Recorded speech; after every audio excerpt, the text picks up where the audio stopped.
पृथ्वी के निर्माण की अद्भुत प्रक्रिया में धूल और गैस के कण एकत्रित होकर एक नए संसार की नींव रख रहे थे।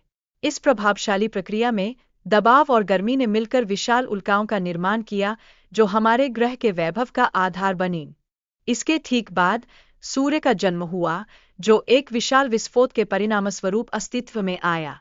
एक खास पल में हाइड्रोजन और हीलियम के कणों ने मिलकर इस अद्वितीय उल्का को जन्म दिया, जिसने हमारी सौर प्रणाली के मुख्य स्रोत को स्थापित किया। लेकिन सूर्य के साथ ही पृथ्वी सहित अन्य ग्रहों भी इस अद्भुत निर्माण प्रक्रिया में शामिल हुए। बुध, शुक्र और मंगल जैसे ग्रह बड़े धूमकेतुओं और उल्काओं के टकराने से अस्तित्व में आए, जिससे हमारे सौर मंडल की विविधता में इजाफा हुआ। धरती का निर्माण भी एक विशाल टकराव से हुआ, जो एक राज की तरह था। इस टकराव से चांद का निर्माण हुआ और प्रारंभिक अवस्था में धरती के चारों ओर एक ही रिंग ने आकार लिया था, जो इसे एक अद्वितीय पहचान देती थी। वक्त बीतता गया और बारिश का सिलसिला लगातार चलता रहा।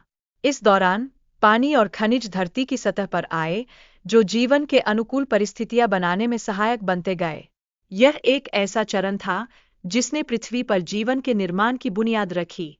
ज्वालामुखियों के फटने से धरती के अंदर से गर्मी बाहर निकलने लगी, जैसे कि धरती खुद को जीवंत कर रही हो।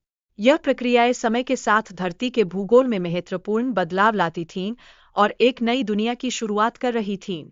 जैसे जैसे ज्वालामुखियों की गतिविधियां कम होती गईं, वातावरण में ऑक्सीजन का स्तर बढ़ने लगा। यह वह समय था जब जीवन की उत्पत्ति के लिए अनुकूल स्थितियां बन रही थीं और पृथ्वी एक नई दिशा में बढ़ रही थी। ऑक्सीजन की मात्रा में बढ़ोतरी के साथ साथ पृथ्वी का वातावरण ठंडा होता गया, जिससे आयरन खनिजों का निर्माण हुआ।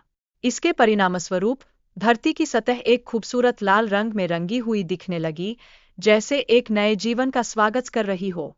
जैसे जैसे समय बीतता गया, पृथ्वी पर बर्फ की परतें बनने लगीं, जिससे तापमान में कमी आई। यह स्थिति लाखों वर्षों तक बनी रही और इसने पृथ्वी के पारिस्थितिकी तंत्र को एक नया आकार दिया।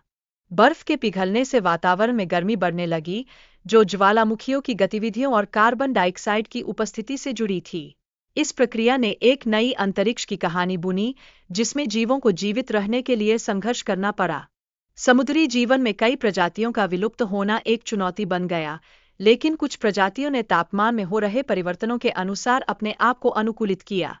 यह उन जीवों की कहानी है जिन्होंने बदलावों को अपना साथी बना लिया। लगभग 47 करोड़ वर्ष पहले, जब भूमि पर पहली बार पौधों का विकास हुआ, तब इसने पर्यावरण में ऑक्सीजन की मात्रा को अचानक बढ़ा दिया। यह एक महत्वपूर्ण मोड़ था, जो जीवन के विस्तार में सहायक सिद्ध हुआ। पैंगिया का विभाजन पृथ्वी के भूगोल में एक महत्वपूर्ण परिवर्तन लेकर आया, जिससे कई वन और जीव-जंतु समुद्र के निकट निवास करने लगे। यह विभाजन नए युग की शुरुआत का प्रतीक बना। लगभग 6.5 करोड़ वर्ष पूर्व एक विशाल उल्कापिंड पृथ्वी पर गिरा, जिसने एक भयानक तबाही मचाई। इस घटना ने वातावरण को बर्बाद कर दिया और कई जीवों की प्रजातियां समाप्त हो गईं। यह एक ऐसा समय था जब जीवन के लिए एक नई चुनौती प्रस्तुत हुई। इस विनाशकारी घटना के कारण पृथ्वी का वातावरण ध्वस्त हो गया और मानव पूर्वजों को भूमिगत जीवन जीने के लिए मजबूर होना पड़ा। यह एक संघर्ष की कहानी थी, जिसमें जीवों ने अपने अस्तित्व के लिए संघर्ष किया। जैसे जैसे बर्फ पिघलती गई, अफ्रीका में ठंडी जंगलों का वातावरण भी बदलने लगा। इससे बंदरों को भोजन की कमी का सामना करना पड़ा, जो उनके लिए एक बड़ी चुनौती बन गई। खाने की तलाश में बंदर अपने पैरों पर चलने लगे, जिससे उन्होंने अन्य जानवरों का शिकार करना सीखा। यह एक विकास की कहानी थी, जहां जीवों ने अपने अस्तित्व को बनाए रखने के लिए नए कौशल सीखे। समय के साथ हमने भाषा, संस्कृति और उपकरणों का निर्माण किया। आज हम सबसे विकसित प्रजाति बन गए हैं, जो पृथ्वी पर जीवित रहने की अद्वितीय कहानी को आगे बढ़ा रहे हैं।